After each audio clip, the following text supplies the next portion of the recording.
Buenas tardes, damas y caballeros. Bienvenidos y bienvenidas a Cautivos del Mal en esta nueva edición de la cultura de los libros de las artes escénicas. Hoy vamos a tener además dos invitados, uno relacionado con el periodismo, un paisano de Valladolid, Rubén Arranz, que es uno de los columnistas de referencia en este momento y que no se muerde la lengua. Con él vamos a hablar de esta profesión tan amada por unos y odiada por otros, sobre todo por los amos del poder. Y después nos va a acompañar Alicia Montesquieu, actriz, escritora, dramaturga y una mujer extraordinaria. Con ellos empezaremos este Cautivos del Mal de hoy sábado, pero antes llega el momento de las recomendaciones literarias. Empezamos con, bueno, un máximo de la literatura. Enrique Vila-Matas, que publica Montevideo, una ficción verdadera, un tratado sobre la ambigüedad del mundo como ese rasgo de nuestro tiempo. La verdad es que Vila-Matas ha encontrado una nueva manera de renombrar cosas que todo el mundo parecía ya haber dicho y sobre todo hablar de la modernidad, porque también es una novela de metaficción, es una novela que recurre a lugares conocidos por muchos y sobre todo amados por escritores como Vila-Matas, como Cascais, Montevideo, Reykjavik, Saint Gallen y Bogotá, que van de alguna forma devolviéndole a la escritura esos lugares de sigilo y sobre todo de experiencia. Montevideo es un trabajo excepcional, la voz narrativa de un maestro y sobre todo una manera de acercarse por los lugares de creación, como hizo Virginia Woolf en una habitación propia, pero en este caso habitaciones de París llenas de ecos y de misterio. En febrero del 74, Vila-Matas viajó a París con la anacrónica intención de convertirse en un escritor de los años 20 al estilo de la generación perdida. Ese era el singular objetivo, era muy joven y advirtió que París estaba ensimismada por entonces en sus últimas revoluciones. La revolución de las emociones, de los recuerdos y de las habitaciones y los cuartos misteriosos, las señales en puertas y en cuartos contiguos de Montevideo del maestro Enrique Vila-Matas. Por cierto, en los rankings de calificaciones de la crítica literaria casi siempre está en los primeros puestos. Seguimos con la editorial Renacimiento, este regalo maravilloso de Helios Gómez, 2 años entre los bolcheviques y otros textos sobre la URSS, en una edición exquisita de Esther Lázaro Sanz. Helios Gómez, un sevillano, artista revolucionario, destacó como pintor y dibujante y además fue anarquista, fue un exiliado en Europa durante la dictadura de Primo de Rivera y se formó en las corrientes vanguardistas de los años 20. Pues bien, regresó a España con la proclamación de la Segunda República y en la década de 1930 Helios Gómez trabajó en la prensa de Cataluña y se pasó a engrosar las filas comunistas. Publicó álbumes como Días de Ira o Viva Octubre y durante la Guerra Civil fue uno de los que más luchó en varios frentes. Se exilió en 1939 y conoció los campos de concentración franceses y del norte de África para volver a España en 1942. Tras años encarcelado en La Modelo, donde pintó la Capilla Gitana, murió en Barcelona en 1956.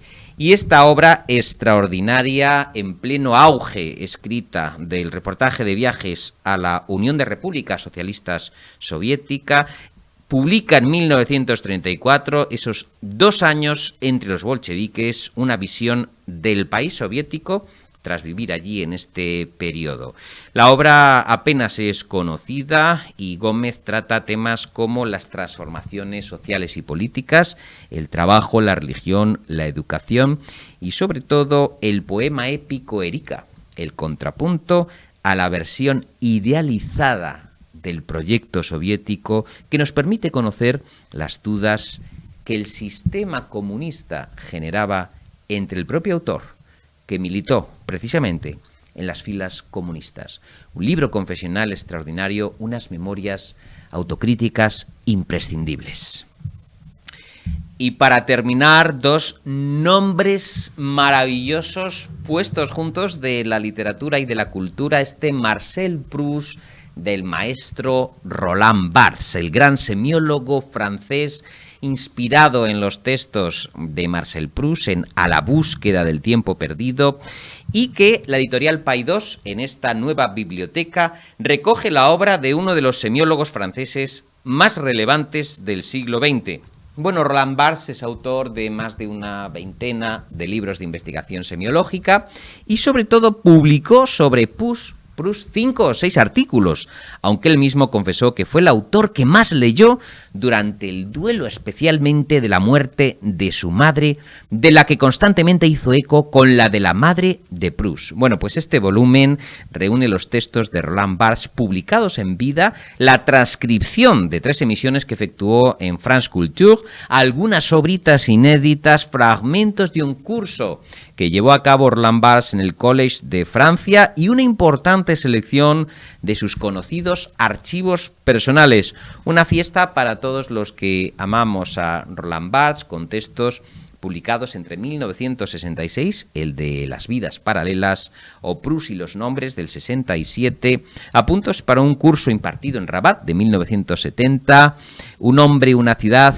Marcel Proust del año 78, fragmentos del curso La preparación de la novela, Proust y la fotografía. Ya saben ustedes que Roland Barthes era uno de los amantes por excelencia de la fotografía, y fichas del gran fichero que hacía Roland Barthes de todos los libros que leía sobre Marcel Proust, con una maravillosa bibliografía.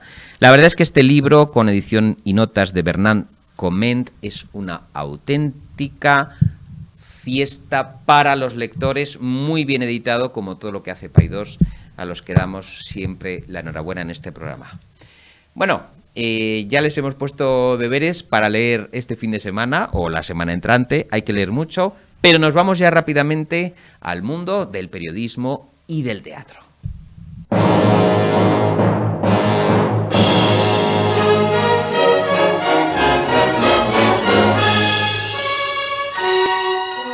Les decía al comienzo de nuestro editorial semanal que nos acompaña un compatriota, por no decir paisano, Rubén Arranz, periodista de raza. Aunque compartimos apellido, estamos buscando el parentesco, lo encontraremos.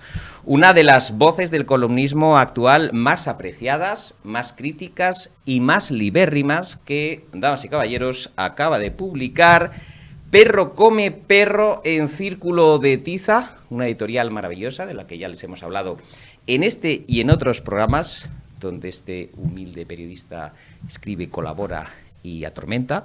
Bueno, hoy nos acompaña en Cautivos del Mal, les decía, este vallisoletano de raza y tronío que, burlando el dicho, el sagrado mandato de que perro no come perro en esta profesión, que ya sabemos todos que no es verdad ni se cumple, pues ha publicado esta crónica, esta autoficción, este nuevo periodismo, y nos va a hablar de él. Querido, bienvenido a Cautivos del Mal. Encantado de estar con vosotros, contigo, por favor, David. Bueno, aquí falta un buen Ribera de Duero, pero claro, luego la gente se enfada y dice, bueno, ¿qué es esto aquí? La gente bebiendo, los periodistas bebiendo, ¿no? Los periodistas bebiendo como toda la vida. Han desaparecido las petacas de las redacciones. Es decir, todo se ha vuelto digital, un poco más insulso, yo creo. Hubo una... hablo mucho, perdóname. No, dale. Aquí estás para hablar y además para decir lo que quieras. Cuando Antonio Caño era director del País, hicieron una remodelación de la redacción. Y no hace tanto, hace 7 años, como mucho. Y dijeron que no estaba bien visto a partir de entonces poner abrigos, papeles y demás sobre las mesas.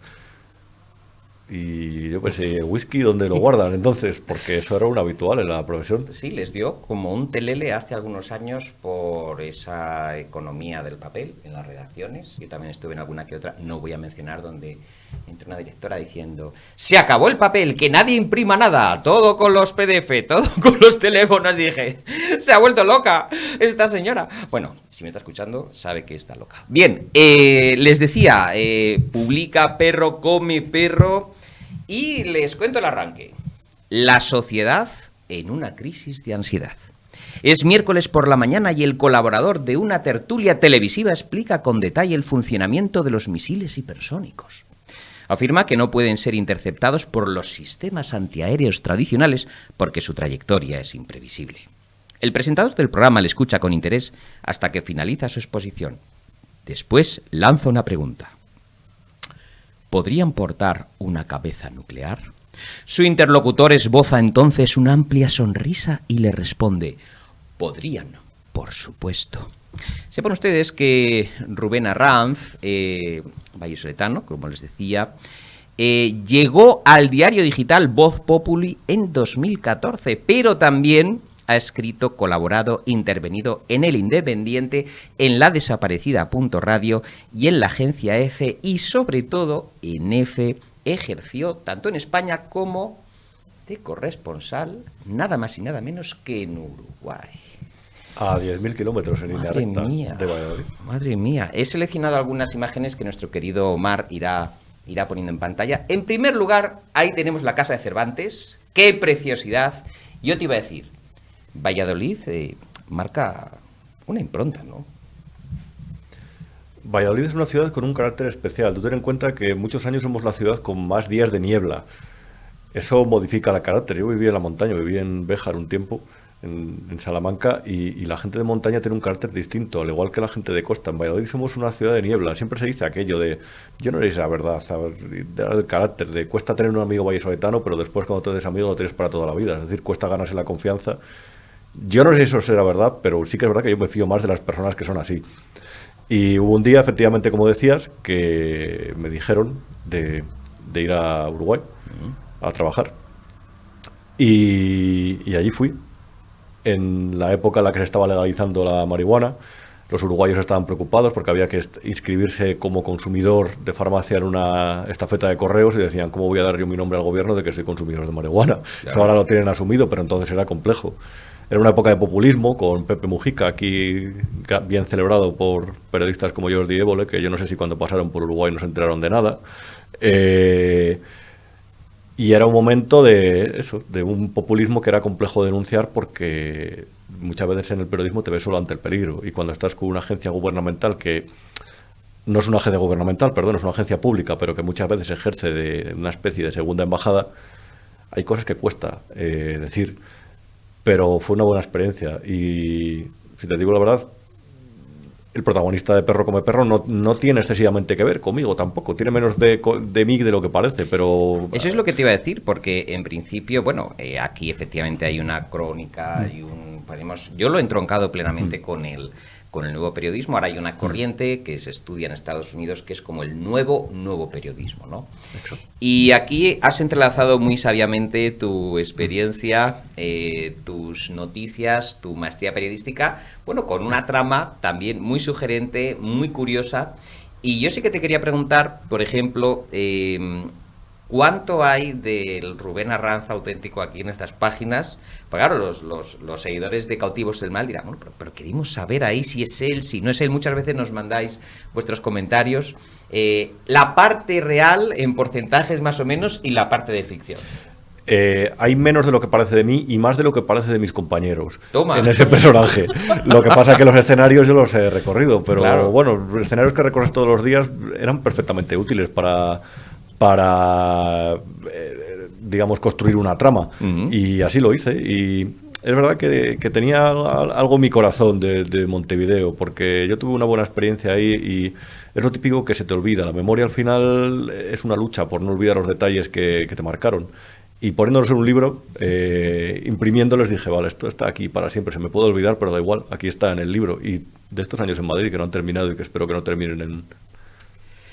He seleccionado este fragmento porque acabamos de celebrar las Navidades y estoy buscando el corazoncito del periodista. Ustedes piensan que aquí quien les habla y muchos de los amigos que pasan por Cautivos del Mal, pues somos unos depredadores de información que venderíamos, como decía Billy Wilder, nuestra alma al diablo. Pero les voy a leer este fragmento melancólico, bonito, dulce. No guardo un buen recuerdo de la Navidad de 2014, ya que sufrí un ataque de incontenible melancolía. Fue una manifestación extraña de mi escapismo particular, de esa angustia que me impulsa a huir cuando me siento atrapado en algún sitio. Diría que inconscientemente trataba de evadirme de los días que vivía para viajar hacia el pasado. A las cenas de Nochebuena, en las que todavía no había sillas vacías y en las que vivía mi abuela, mi niñez, a mis familiares rejuvenecidos, con más energía, menos canas. Eran días inocentes y bellos. Los hombres bebían pequeños vasos de vino que enrojecían su rostro y sus ojos. Luego entonaban alguna vieja canción, y yo me sentía como en una de esas cantinas de las películas de piratas. Había partidas de naipes con decenas de monedas sobre la mesa. La abuela sacaba del armario del comedor sus mejores manteles, y la vajilla y la cubertería de las ocasiones especiales, y llenaba la mesa de viandas. No especulaba, había carne, pescado, mariscos, dulces. Quienes sufrieron en la posguerra celebraron el resto de las navidades de su vida sin especular, como queriendo saldar una deuda con su pasado. Yo estaba lejos de España, pero sobre todo de ese recuerdo que ya nunca volvería a materializarse. Y me sentí triste, en mitad de una pelea interior por la que intentaba regresar al pasado, pero me resultaba imposible, pues mi cintura estaba rodeada por una correa muy poco elástica que me impedía volver. La nostalgia lejos de España, a tantos miles de kilómetros, los recuerdos del pasado, tus investigaciones, tus crónicas, allí. Claro, manejar esa situación a nivel anímico, bueno, aunque sí estás acompañado, aunque sí estás zarandeado por todos los personajes que aparecen en Perro come perro, pero tu protagonista siente la punzada de la nostalgia. Siempre se dice, por cierto, que Feliz Navidad es un oxímoron. Yo creo que no toda la vida, cuando eres pequeño es imposible, pero una vez que creces, es verdad, son palabras que contradictorias. Una Navidad raramente es feliz, siempre hay el recuerdo, siempre hay esa nostalgia. Mira, David, mis padres tenían un bar, y yo siempre recuerdo las Nochebuenas. Recuerdo un hombre que iba con chaqueta de almirante siempre. Se llamaba Pedro y estaba solo. Comía en Colegio San Juan de Dios, es decir, un menú de estos les daban a las personas en riesgo de expulsión. Era jugador, se gastaba toda la pensión en las máquinas los primeros días, y el día de Nochebuena se quedaba a cerrar. Cuando cerraba el bar, se iba hasta que la verja se corría. Creo que es complejo sentirse en casa en Navidad, realmente, porque siempre hay algo de lo que tú recuerdas de esa época que se ha ido, o que pronto se irá también. Y una vez que haces ese ejercicio por primera vez, creo que es inevitable decir el año que viene que tendré que lamentar y que tendré que celebrar. Ya. Y cuando estás a 10.000 kilómetros, pues efectivamente eso cuesta. Y luego además es curioso porque Montevideo está sobre el puerto, el río de la Plata, el más ancho del mundo. No hay distancia que le salve de las tormentas atlánticas. Entonces en invierno el clima es complejo, no se puede dormir por el viento como pegue en una esquina, como era justo al lado de la Rambla de Montevideo, donde está mi casa. Y eso te afecta al clima. Los días son más sensibles a los cambios de ánimo de lo que parecen. Por lo menos yo lo soy. Y no conozco mucha gente que sea inmune a los días de lluvia. Tampoco somos inmunes los periodistas a los dardos de Cupido. Y la verdad es que la vida profesional de uno pues lo lleva por senderos un tanto azarosos, o, como diría alguno, azacaneados. El caso es que les voy a leer otro fragmento que les va a gustar. Nada más llegar paramos en un lugar del que colgaba un cartel con 2 palabras: bar, tienda. No tenía desperdicio, pues la camarera servía sidra por cajas de 6 unidades, atendía las mesas, cortaba queso para llevar, despachaba conservas y souvenirs y negociaba con borrachos. Vega y yo tomamos asiento en unas sillas de plástico, la mesa era de un fabricante de sidra, y pedimos una tabla de la especialidad de la zona, el queso de Cabrales, que acompañamos con otro de nuestro gusto, afuega el pitu, blando y aderezado con pimentón. La señora tardó 45 minutos en preparar la ración, entre otras cosas porque un muchacho se había vomitado encima y amenazaba con besar una baldosa. La señora, fregona en ristre, con una sonrisa en la cara, apareció, pidió a otro mozo que llamara al hermano del pobre borracho, limpió el producto interior del suelo y volvió al bar para terminar la tarea. Contemplamos la escena mientras bebíamos sidra a la velocidad del rayo y esperábamos nuestra ración. Nos retiramos después de pasar un par de horas en aquel sitio y de escuchar las historias de paisanos que afirmaban que el queso autóctono no se puede exportar porque está hecho de 3 leches y pierde sus propiedades al pasar el puerto de Pajares. Describo todo esto porque ese día fue el que más admiré a Vega y merece la pena contextualizarlo.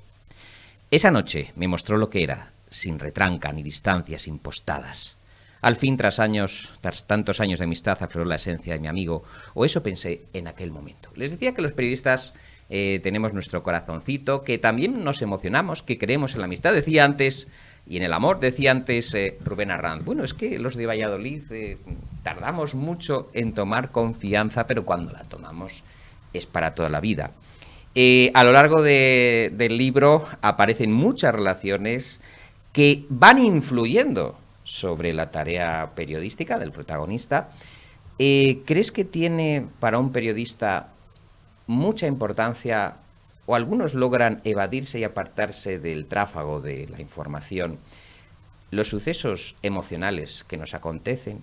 ¿Cómo maneja un periodista como tú tantas cosas que le ocurren dentro del torbellino de emociones, ya digo, del corazoncito?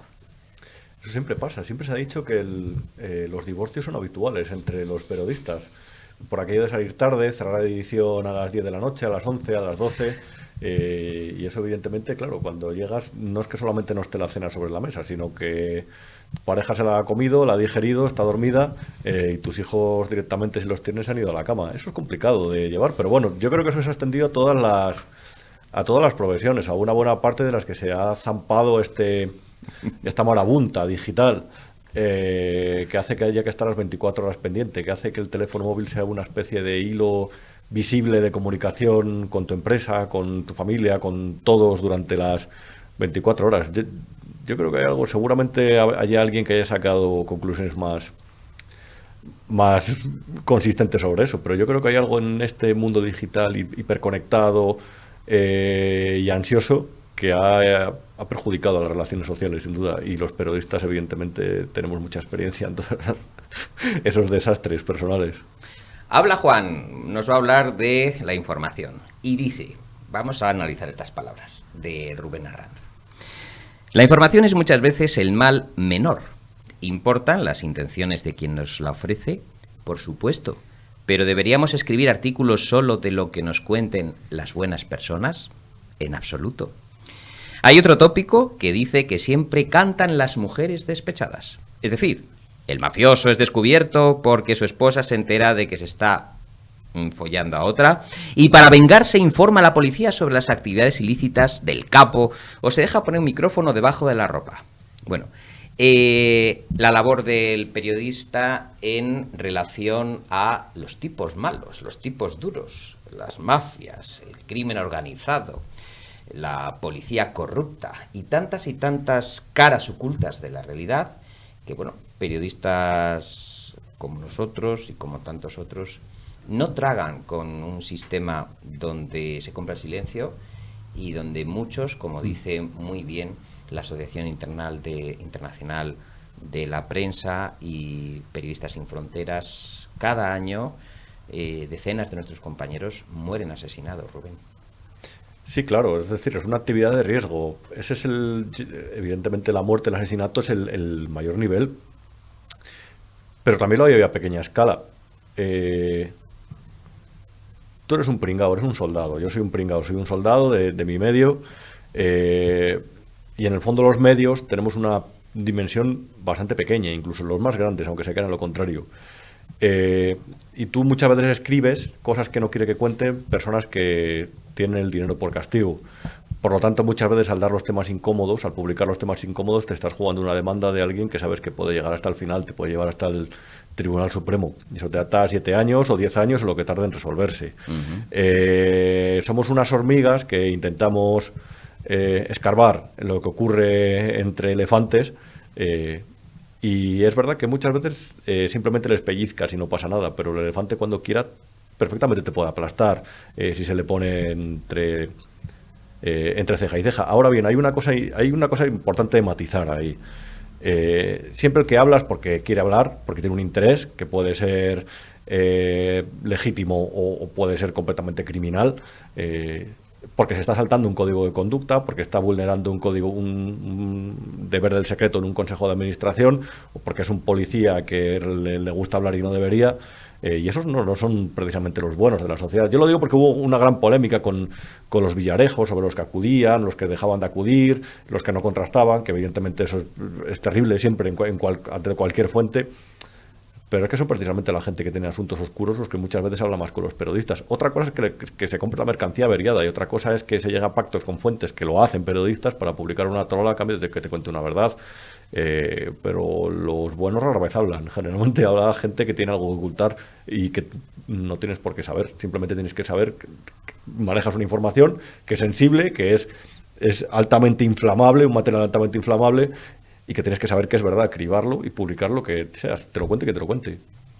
Habla Rubén Arranz en esta, yo diría que non-fiction novel de Perro come perro, en Círculo de Tiza, de uno de estos personajes, Alberto Beleña, que se dedican a comprar a la prensa y que establecen su particular sistema de medios. Los editores, dice, ingresaban importantes sumas en concepto de publicidad y derivados para desarrollarse e inflar su particular burbuja.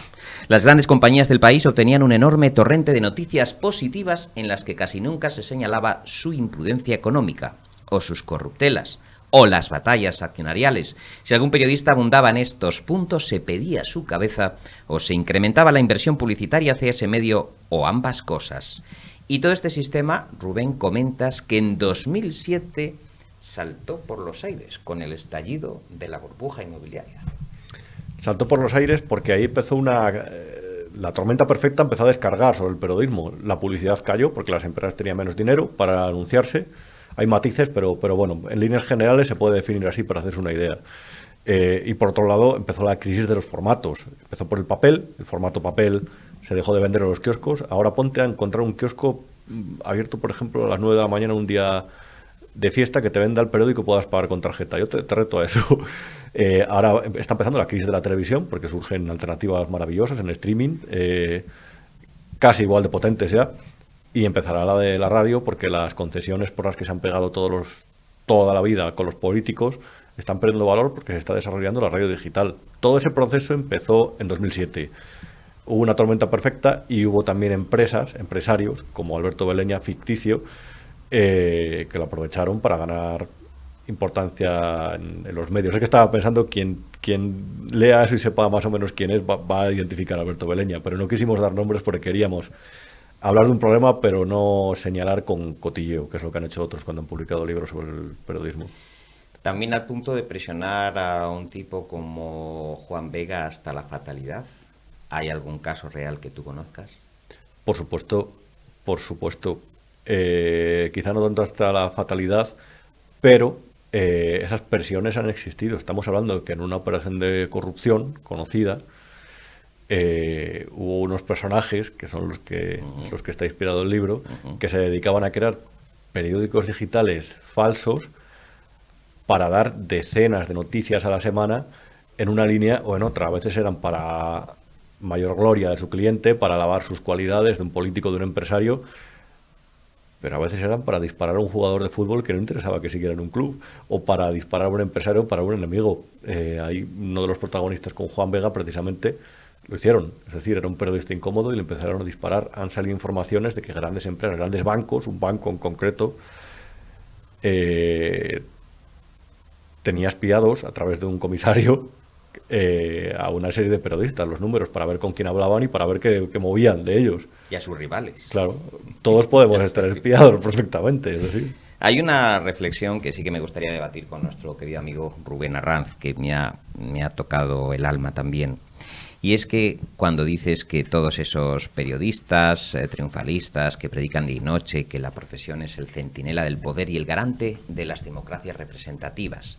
Falso. Este tipo de empresarios son especialistas en atenuar las consecuencias de cualquier investigación que les afecte, sea o no periodística. Y ahora viene el mollar de esta maravillosa novela. Por eso, no tengo fe en la profesión a la que dedico más de la mitad de las horas del día, porque soy consciente de que no tiene la fuerza necesaria para mejorar la sociedad. Al revés, considero que la empeora, dado que el afán por conseguir audiencia de los propietarios de estas empresas los lleva a avivar el sensacionalismo y el morbo, lo que denomino como la casquería informativa. Eso provoca un fenómeno muy desesperanzador y es lo que los buenos trabajos periodísticos compartan espacio con artículos que no aportan nada. Una pepita de oro nunca destacará en una cochiquera. Y nunca llamará más la atención que un cerdo asustado en ese recinto. Ese es el peligro del amarillismo, que tiene el poder de imponerse sobre el periodismo sosegado. Se exagera lo venial y se demuestra una enorme ceguera sobre lo importante. Así funcionan los medios hoy en día. Implacable, querido amigo.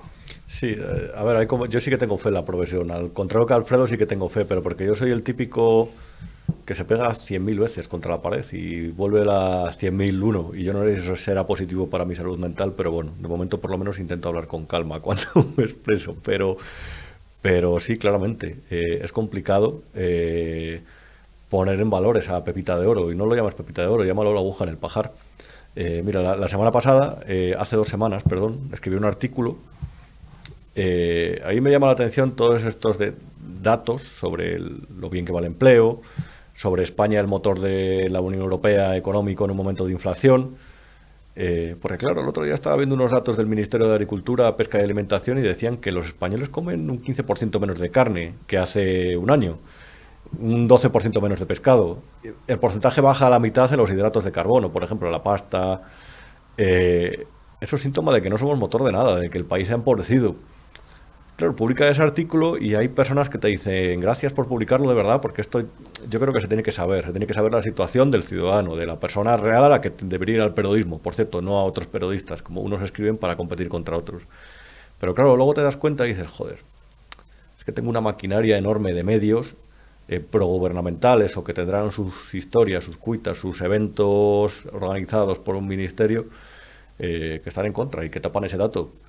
Y te sientes muy pequeño, eres muy pequeño, y eso es verdad que nunca se tiene que olvidar, pero sientes que tu mensaje no va a llegar. Y es complicado. Y eso a veces es verdad que te hace perder un poco la fe, porque hay una gran armada engrasada con los intereses económicos, empresariales y políticos, también políticos, la gente está muy chiflada, contra las personas, los buenos periodistas, muy buenos periodistas, que sí que pueden contar la verdad. Hay muy buenos periodistas que no pueden contar la verdad en España. Muy buenos periodistas. A mí me ocurrió en la pandemia una anécdota muy curiosa que conté. Yo tenía varias fuentes de, expertos en bioinvestigación.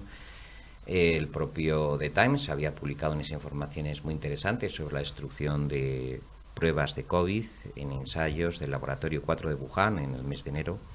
Y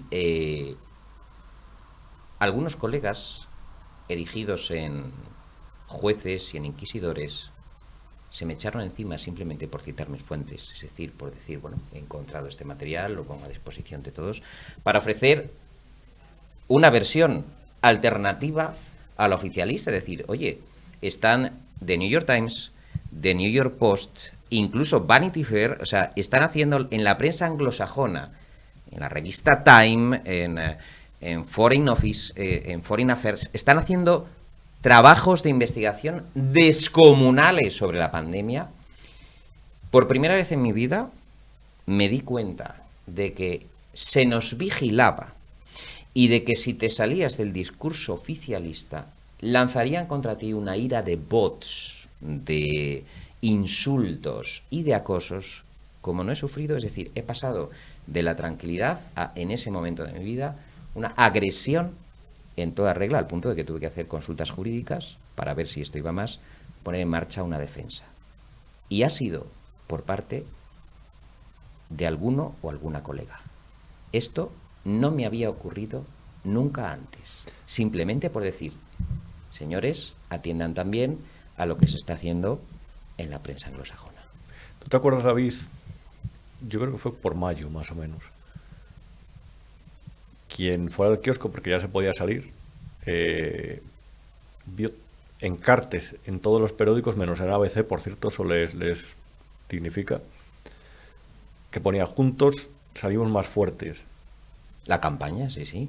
El día 30 de junio de 2020, el presidente del gobierno fue al Parlamento, por cierto, el Parlamento cerrado durante la pandemia, es decir, bueno, el primero estado de alarma, y dijo el presidente del gobierno, hemos vencido al virus. Los titulares de prensa fue, hemos vencido al virus. Voy más allá. Llega Omicron. Volvemos a cosas como la mascarilla en exteriores. pero que eso fue hace un año. Es decir, eso no fue parece que hace 5 porque pasan muchas cosas. Y El País, el día 3 de enero de 2022, si no me equivoco de fecha, pero creo que fue el 3 de enero o el 7 de enero, no recuerdo muy bien, dijo: el gobierno apuesta por gripalizar el COVID en esta época del año, que es cuando están las urgencias colapsadas de siempre por los virus respiratorios. Y a partir de entonces todo cambió.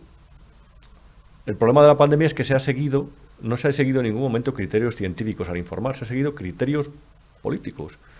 Yo no puedo hablar de virología porque no soy virólogo, pero sí que puedo hablar de lo que ha ocurrido en comunicación. Y lo que ha ocurrido es que se ha informado en función de los criterios políticos, en función de lo que dice la fuente oficial.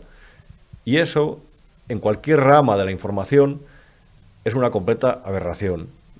Entonces, claro, cuando escribes un libro sobre la profesión, si intentas celebrarlo, estás mintiendo, porque no hay nada que celebrar, hay muy poco que celebrar. Hay que celebrar, por ejemplo, pues el veto sobre grandes empresas que no existían. Con la prensa digital se rompió. Empezamos a escribir de grandes almacenes, de tal, que antes no se escribía.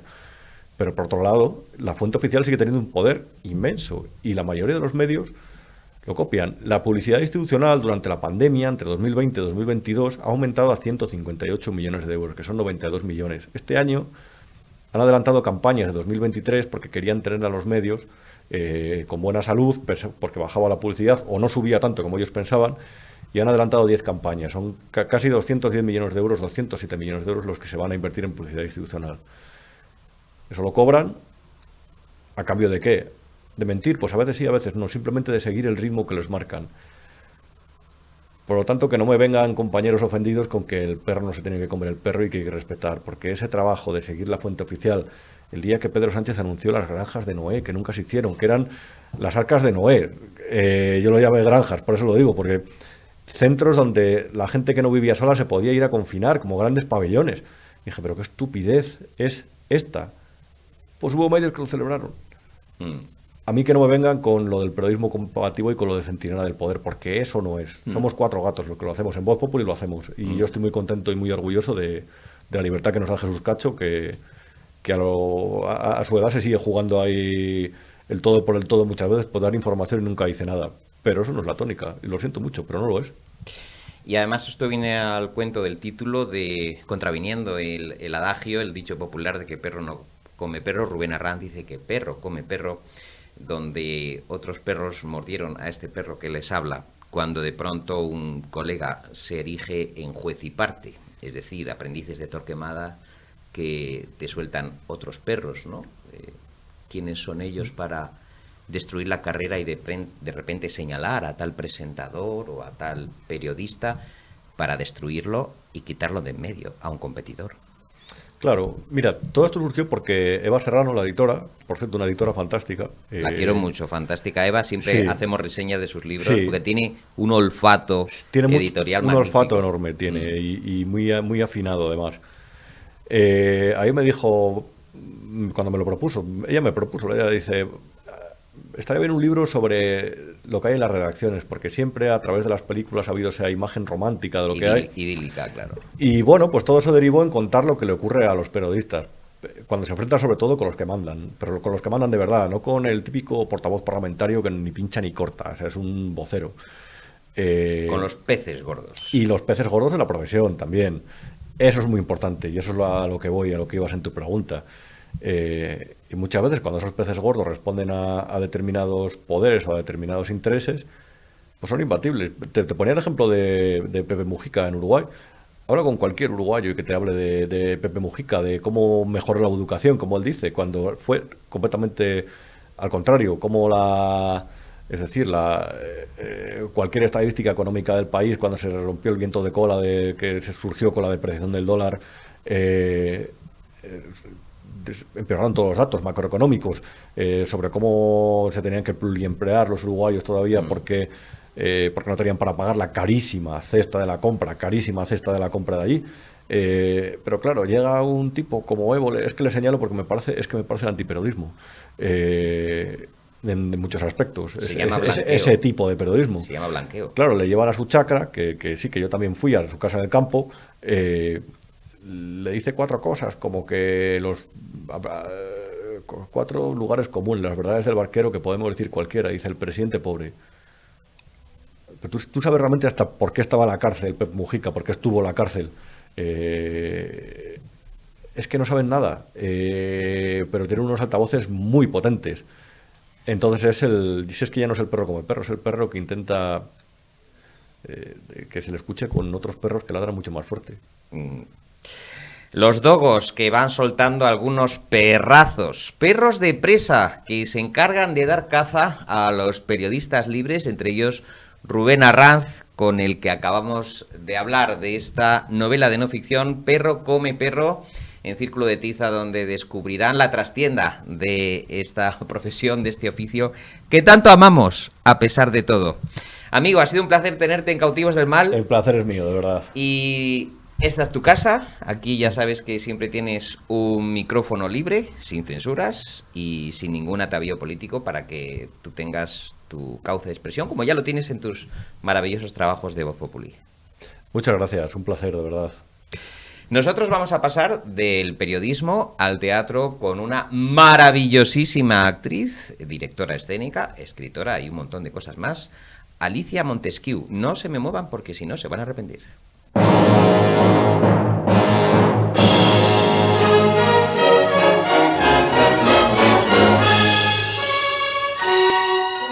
Les anunciaba, ya está aquí, Alicia Montesquieu, es actriz, es dramaturga, directora escénica, escritora, bueno, una mujer maravillosa. Bienvenidísima a Cautivos del Mal. Muchas gracias por invitarme.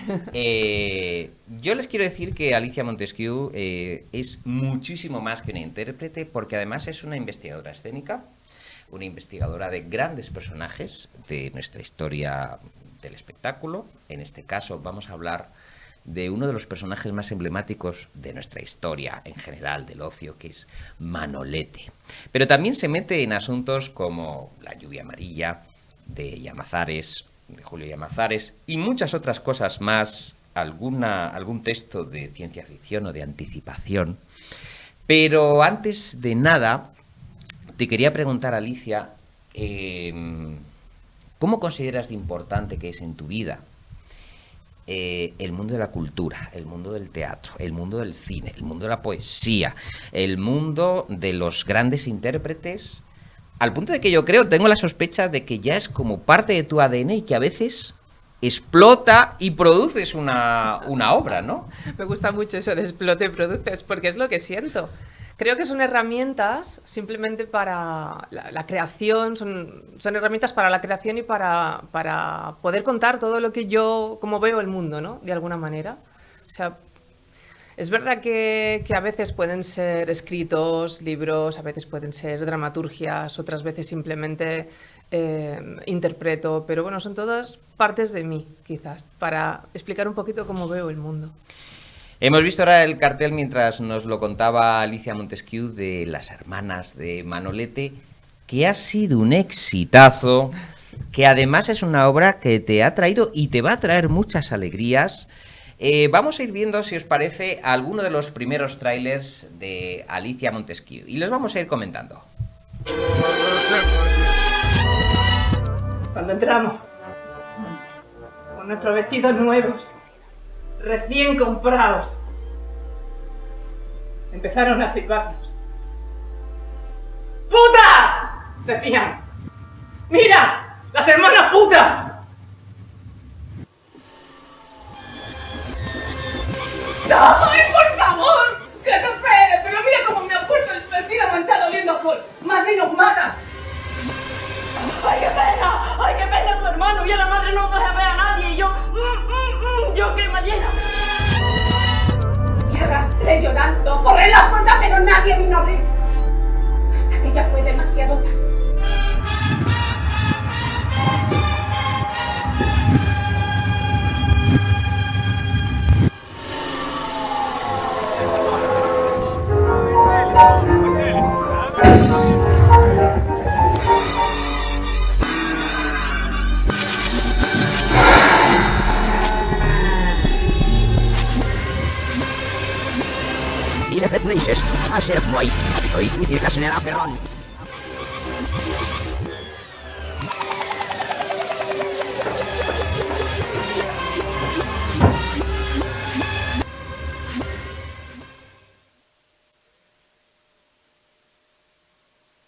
Bueno, se han quedado con la boca abierta, como el que les habla y como la gente que ha querido ir a verla. Nos dice Alicia que a lo mejor vuelve a las tablas, porque les digo que los que se hayan perdido las hermanas de Manolete, a lo mejor van a tener una oportunidad en 2023, ¿verdad? Sí, sí, la verdad es que estamos súper contentos porque hicimos temporada en el Fernán Gómez, fue súper bien, de crítica y de público. La verdad es que íbamos con toda la honestidad a explicar esta historia sin saber cómo se iba a recibirse y ha sido como un subidón. Y entonces nos propusieron volver otra vez estas Navidades al Teatro Maravillas, que es maravilloso, y también volvimos a llenar y entonces pues bueno, parece ser que quizás volvamos otra vez. A ti además, Alicia, te encanta escribir. Estamos preparando unos libros preciosos, uno sobre John Wayne, vamos a hacer luego otro sobre Marilyn Monroe, pero les tengo que decir que a ella además le gusta investigar. Aquí hay una investigación tuya, cuéntanosla, porque tú querías sacar a la luz la verdadera historia de las hermanas de Manolete. Sí, eso es. Realmente todo empieza porque a mí me fascinaba la figura de Lupe Sino, la que fue novia del torero, ¿no? Y encontré una noticia que decía que no dejaron entrar a Lupe Sino a despedirse de Manolete. Entonces empecé a investigar por qué, si realmente era novia, si no, tal.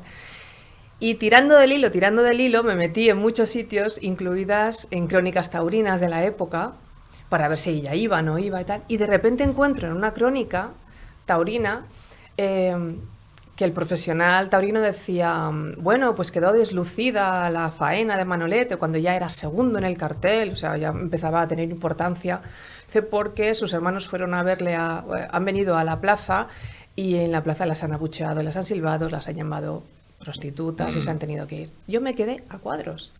Dije, ¿cómo? ¿Cómo es esto? ¿Cómo es esto? Al momento en el que él empezaba a triunfar, ellas tenían este momentazo, ¿no? Entonces empecé a investigar.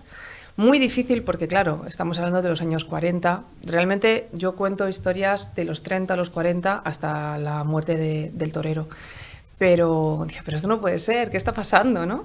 Que esto como pues entonces empecé a investigar, mucho tiempo de investigación, varios años, sobre todo un año entero, para que todo lo que se cuenta en la historia, todo lo que se cuenta en la obra de teatro sea cierto y riguroso.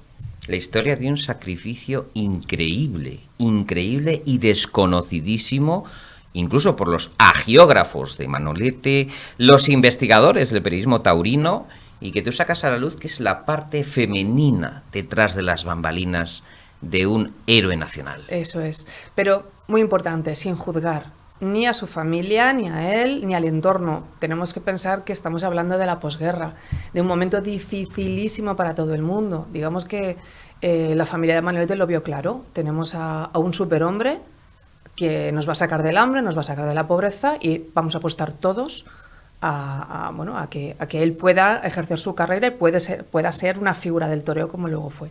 Eso es simplemente lo que pasó.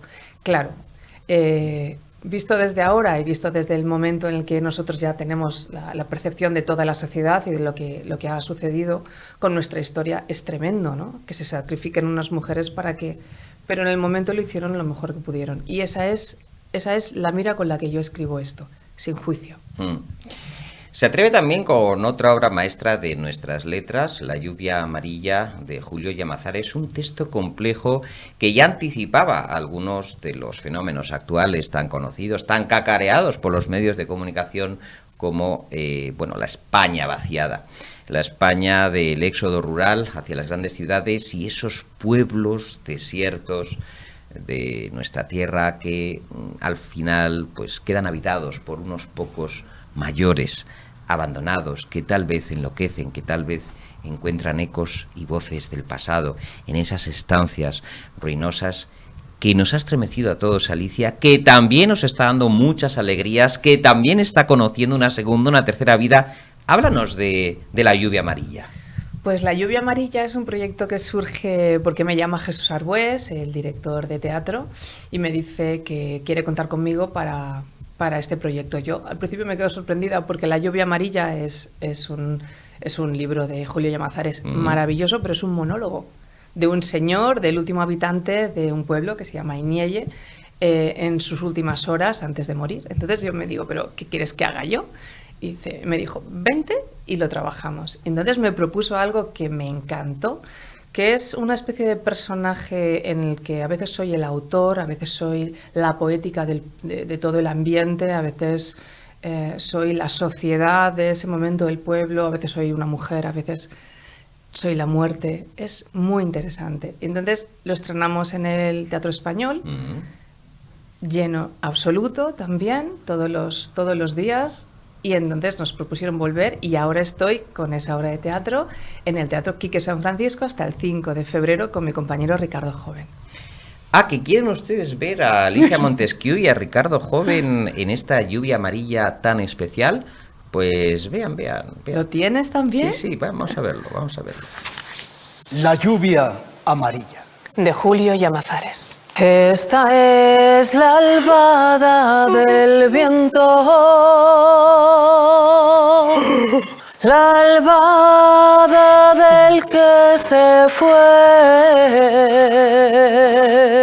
Regresaron a la casa para llenar el hueco que su hermano había dejado. A veces uno cree que todo lo ha olvidado, pero basta un sonido, un olor, un tacto repentino e inesperado. Mi primera intención fue ir a buscarle. Y la memoria se ilumine con el brillo y la rabia de un relámpago. Los ojos de Sabina se clavaron en los míos, como si en ese instante ambos se hubieran visto por primera vez. Que mi sombra se reúna para siempre con las suyas.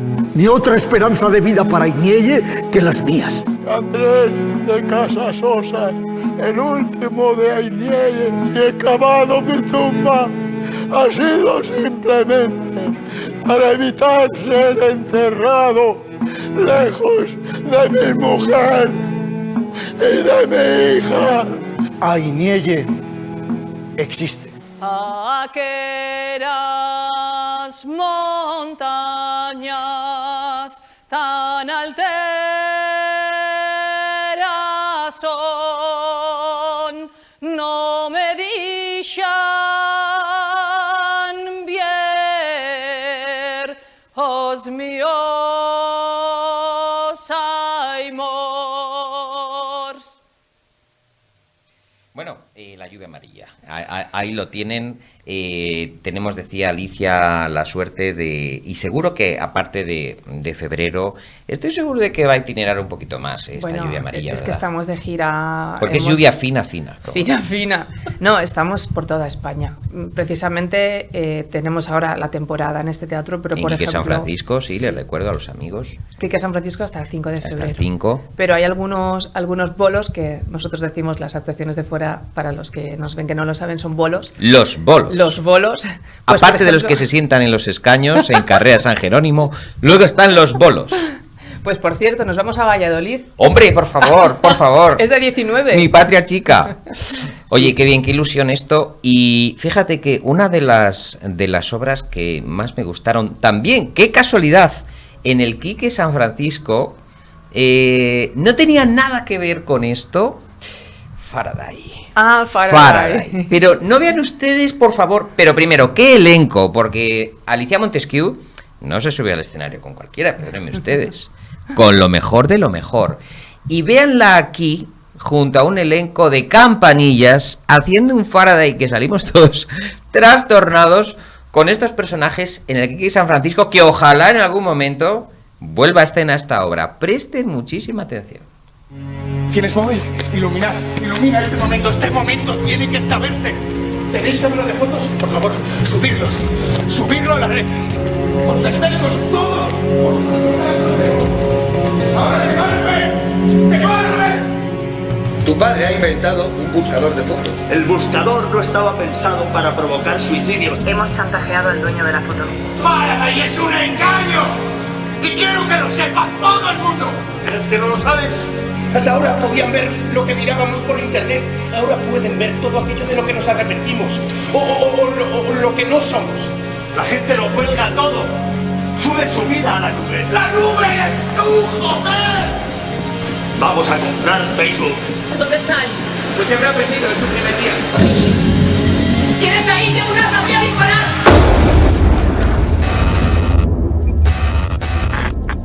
La privacidad ya no existe, Mar.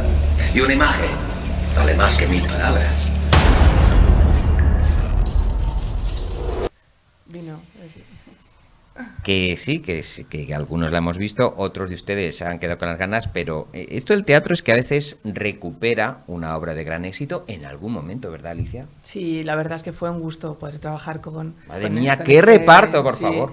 Y te voy a contar una cosita, porque fíjate qué casualidad. Ahí conocí a Ana Turpin. mi Ahí están las compañera, dos, ahí están las dos. Y ahí le dije, Ana, estoy escribiendo una obra de teatro que se llama Las Hermanas de Manolete y estoy escribiendo un personaje para ti. Espero que te guste, porque como no te guste no sé qué voy a hacer. Y le escribí el personaje ¿Y cómo se quedó cuando se lo dijiste? Lupesino. Pues muy sorprendida. ¿Cómo hace porque... ¿No? Ana es maravillosa. Lo es. Ana Turpin y Alicia Cabrera, que es mi otra compañera en Las Hermanas de Manolete, son Yo maravillosas. siempre le digo a Ana, eres la tataranieta de un personaje de ficción que se llama Dick Turpin. Y dice, sí, voy a escribir el prólogo de las próximas aventuras y tal.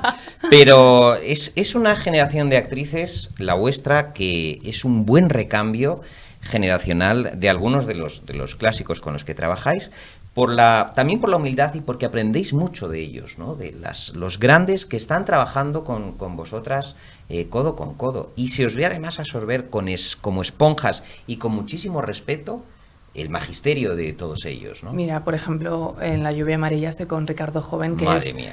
que es uno de los mejores actores que yo he visto en escena. Tengo la suerte de verle todos los días, cómo se transforma en Andrés de Casasosas y aprendes todo el tiempo, porque es una persona humilde, es un grandísimo actor.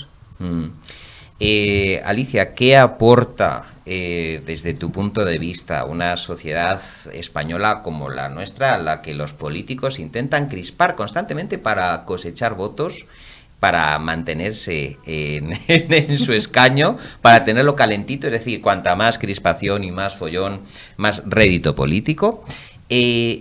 Un teatro crítico, un teatro que revise en planos distintos situaciones que nos atañen a todos, cotidianas, que nos hagan pensar. ¿Qué aporta al ciudadano el teatro? Pues mira, es muy buena pregunta, David. Aporta un punto de vista. Un punto de vista... A mí me gusta el teatro como espectadora, cuando vas como público y te cuentan una historia y no intentan que pienses de una determinada manera. No sé si me estoy explicando. A mí me gusta... Que no te conduzcan. Exactamente. Me gusta que el teatro te abra horizontes y te invite a ver otra parte de la historia, otra parte de las emociones y otra parte de la humanidad y de la sociedad. Pero me gusta que no me conduzcan. Entonces, yo creo que ahora se está haciendo un teatro así, muy bueno y muy alejado de esa crispación de la que tú hablas y de la que nos deberíamos alejar todos, porque la sociedad española no es así realmente. Además, todo de alguna forma por parte de esos políticos o esos poderes confabula a veces contra el mundo de las artes, porque me acuerdo de que tuvimos que hacer desde el mundo de la cultura una enorme protesta para que os protegiesen económicamente, para que os salvasen de alguna manera el mundo del teatro, que estaba agonizando durante la etapa de la pandemia y que estaba sin protección, a pesar de que teníamos un Ministerio de Cultura. Os tuvisteis que manifestar junto a editores, junto al mundo del flamenco, el mundo del baile, grandes bailadores saliendo como no habían salido nunca, porque realmente había habido una dejación institucional, se habían olvidado de la cultura, Alicia. Totalmente. Es que, bueno, parecía que no era un bien de interés urgente y luego ha resultado que, por ejemplo, las enfermedades mentales, que tienen una parte emocional de depresión y de tristeza congénitas, y durante toda la pandemia hemos estado arrastrando todas estas enfermedades mentales, gracias a la música, al cine, a las series que hemos podido ver durante, yo le llamo el cautiverio, que estuvimos ahí cerrados, durante todo este tiempo, pues gracias a eso nos han salvado. Los libros. Los libros, por supuesto, la pintura, todo, poder ver museos, que teníamos un montón de enlaces para ver los museos que estaban cerrados. El arte salva al ser humano de sí mismo, siempre. Entonces... sí es importante, pero bueno, tenemos que reivindicarlo porque es verdad que parece que siempre se politiza, ¿no? Uh-huh. Luego está también, es curioso porque el mundo de los actores, de las actrices, de los grandes dramaturgos, siempre está como pendiente de un hilo. Hay un componente en vosotros que me fascina, que es la capacidad de renacer de vuestras cenizas con cada nuevo proyecto y saber que estáis caminando por ese fino alambre que os separa de un precipicio, de un abismo, y a pesar de todo, y por eso yo aprendo mucho de vosotros, haciendo un paralelo con el oficio periodístico, a pesar de todo, no le restáis un ápice de ilusión a vuestro trabajo. No puede ser que estemos completamente locos, porque hay que estar un poco loco para poner todos los huevos, todos los huevos en la misma cesta, meterte en un proyecto ambicioso que crees que puede salir bien sin saberlo y no saber que va a ser tu siguiente proyecto. Eso es el arte y es difícil de manejarse. No Porque imposible, pero difícil. Muchas veces los espectadores que acuden a veros desconocen y la cara de las bambalinas, detrás de la cortina, ese mundo de los actores tan vulnerable, Alicia, y tan pendiente de un hilo de esperanza, de alguien que les propone algo, de esas ilusiones que se ponen en marcha y que hemos hablado tú y yo muchas veces, de una obra nueva o una película o una serie de televisión o un musical, que de ese porcentaje, si quieres hablamos ahora de ello, al final se decanta en un pequeño segmento que a lo mejor sí se realiza, ¿no? Pero estáis todo el día como en expectativa, expuestos, ¿no?, a esa esperanza permanente, y eso sí me gustaría que lo compartieses con todos nuestros telespectadores para que entendieran el mundo del artista. Sí, es visto así, la verdad es que aterra un poco, porque es verdad, tú inicias un proyecto, ya sea como intérprete o como producción o como cualquier, el equipo, ¿no? Cualquier persona del equipo de un proyecto, pones las esperanzas en ese proyecto pensando en que vas a llegar a vivir de eso durante el máximo tiempo posible, pero dependes de muchas cosas, de muchos factores. Dependes, en el teatro, por ejemplo, dependes de la fecha en la que estrenes. Hay fechas buenas y fechas malas. Del teatro en el que estés. Hay teatros a los que va la gente y teatros a los que no tanto. Del tipo de público, de si va o no va, de la taquilla, o sea, hasta del fútbol dependes. De un montón de cosas que hacen que te prorroguen o no, y eso significa pagar las facturas unos meses más o no, porque, bueno, puedes hacer una hucha a veces y a veces no puedes. Entonces, sí, y bueno, y eso extrapólalo por supuesto, a escritores, a pintores, a escultores, a cualquier clase de artista. Es difícil, es muy difícil, y hay muchísimos componentes. Entonces, cuando hacemos promos de una obra de teatro, de una película, lo que estamos diciendo es, vengan a ver nuestro trabajo, porque si vienen a ver nuestro trabajo, por ejemplo, en el caso de las pelis, y no se lo bajan de manera fraudulenta, están dando de comer a un equipazo de gente que gracias a eso pues puede meterse en su próximo proyecto, y así todo, ¿no? Estamos en el arranque de año todavía, yo siempre sigo felicitando el año nuevo. Por mí, yo haría un feliz no cumpleaños a lo Lewis Carroll a lo largo de los 365 días del año, pero no se puede ser tan happy, así que nosotros sí, seguimos felicitándoles el año y agradeciéndoles que sigan este programa Cautivos del Mal tan distinto, porque aquí viene la gente a contar lo que quiere, a sentirse libres. Alicia, ¿qué desearías para este 2023 que nos ocurriera a todos? ¿Qué deseas para el mundo entero que ocurriese a lo largo de este año? Bueno, pues mira, un poco más de verdad.